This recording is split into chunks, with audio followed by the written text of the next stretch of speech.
शुभ वंदन बच्चों। हिंदी सागर में आपका एक बार पुनः स्वागत है। आज हम कक्षा 9 में शब्द और साखियाँ पाठ का अध्ययन करेंगे। साखियाँ मैं आपको पहले ही पढ़ा चुकी हूँ इससे पहले वाली वीडियो में। आज हम यहाँ पर कबीरदास जी के लिखे हुए जो पद हैं शब्द के रूप में उनका अध्ययन करेंगे। ठीक है, तो चलिए पढ़ते हैं।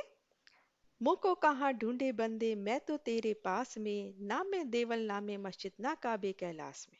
देखिए यहाँ पर ईश्वर प्राणी से कहता है, व्यक्ति से कहता है कि मुझको कहाँ ढूंढे बंदे। मुझको मतलब मेरे को, कहाँ ढूंढ रहा है, बंदे मतलब प्राणी। हे बंदे मुझे कहाँ कहाँ ढूंढता फिर रहा है। मैं तो तेरे पास में, मैं तो हर समय तेरे पास में हूँ। ना मैं देवल ना मैं मस्जिद। देवल कहते हैं मंदिर को जहाँ पर देवों का घर होता है, देवालय। ठीक है, और मस्जिद कहते हैं जहाँ मुसलमानों के प्रेयर का स्थान होता है। तो ना तो मैं किसी मंदिर में हूँ और ना किसी मस्जिद में हूँ, ना काबे कैलाश में। और ना काबे, काबा कहते हैं जो मुसलमानों का पवित्र तीर्थ स्थल है उसको काबा कहते हैं, और कैलाश कहते हैं हिंदू के तीर्थ स्थल को। और ना ही मैं किसी काबे में हूँ और ना ही कैलाश में हूँ। ना तो कौन एक क्रियाकर्म में और ना ही किसी क्रियाकर्म में हूँ। क्रियाकर्म में क्या होता है, जैसे हवन, पूजन, धार्मिक आडंबर। ठीक है, तो ना तो मैं किसी क्रियाकर्म में हूँ और ना ही योग वैराग में। योग कहते हैं योग साधना, संन्यास आदि को, है ना। और ना ही मैं किसी योग में हूँ, योगी हो गया कोई, सन्यासी हो गया, तो इनसे भी मैं नहीं मिलने वाला। खोजी होए तो तुरंत ही मिलियो। अगर तू मुझे खोजना चाहता है तो तुरंत ही मिलियो। मिलियो मतलब मिल जाऊंगा। अगर तू मुझे खोजना चाहता है तो मैं तुझे तुरंत मिल जाऊंगा। कैसे? पल भर की तलाश में, पल भर की तलाश में मिल जाऊंगा। कहे कबीर सुनो भाई साधु। कबीरदास जी कहते हैं कि ईश्वर कह रहा है कि हे साधु संतो सुनो। मैं तो सब श्वासों की श्वास में, मैं तो हर श्वास की श्वास में बसा हुआ हूँ, हर सांस में, हर प्राणी की सांस में बसा हुआ हूँ। तो यहाँ पर ईश्वर ने कहा है कि बाह्य आडंबरों, ईश्वर के माध्यम से कबीर जी ने कहा है कि बाह्य आडंबरों के चक्कर में मत पड़ो, और मैं तो हर मनुष्य के अंदर ही बसा हुआ हूँ। अगला देखिए। संतो भाई आए ज्ञान की आंधी रे, भ्रम की टाटी सबे उड़ानी माया रहे न बांधी।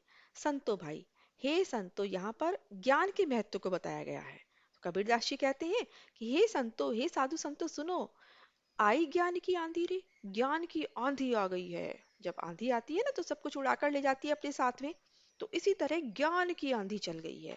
और वो आंधी, ज्ञान की आंधी क्या उड़ा रही है?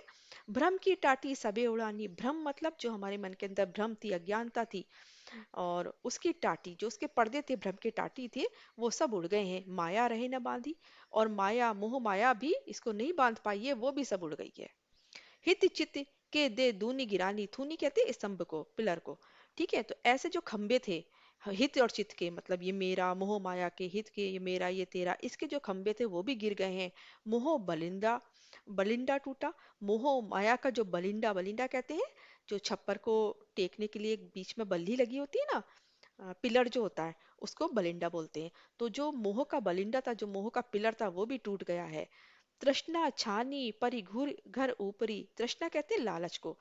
जो लालच के छप्पर, जो इसके ऊपर मोह माया का जो बलिंडा था उसके ऊपर क्या था? तृष्णा का छप्पर रखा हुआ था। छप्पर कहते हैं छत एक तरह की। लालच का जो छप्पर रखा हुआ था इसके ऊपर, कुबीधे का भांडा टूटा। और जो कुबधी कहते हैं अज्ञानता को।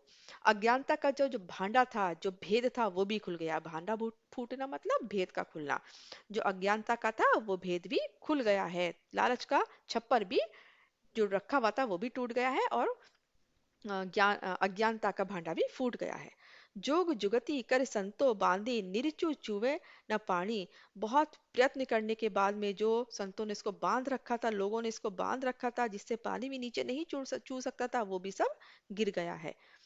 कूड़ कपट काया निष्काया।